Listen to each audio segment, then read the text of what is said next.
Sonra bunu niyə seçmişəm? Deyir, OX oxu ilə hansı bucaq altında kəsişir?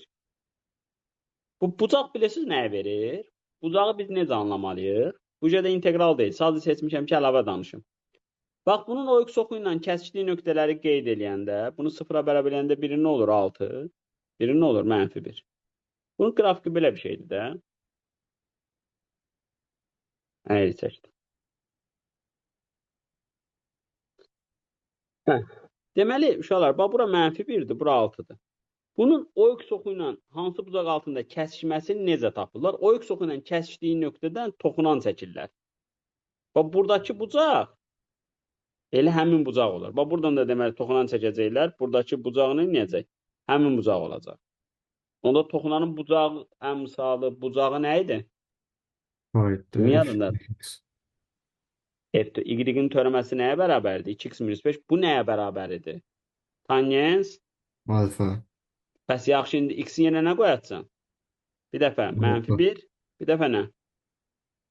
6. Qoyacaqsan, oradan tangensi tapacaqsan.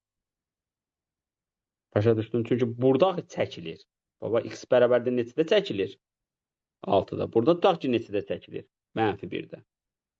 Anladınız? Bunda ikisində də ayrı qiymətlər Hadi alınır. 2 dənə ayrı-ayrı bucaq. Bunun 2 dənə toxunan çəkmiyor orada. Görmürsən ki? Bir dənə çəkmirsən ki? Barışına. Yəni burada da bax, OX oxunu o hansı bucaq altında kəsir? Sən OX oxunu kəsmək üçün bunu nəyə bərabər eləyəcəksən? 0-a. Elə deyil. Bunu 0-a bərabər eləyəndə x-in nəyə bərabər oldu? Pi bölü 12. İndi bunun törəməsini tapırsan, törəmə nəyi verir bizə? Sinusu verir ya kosinusu verir? Kosinusu.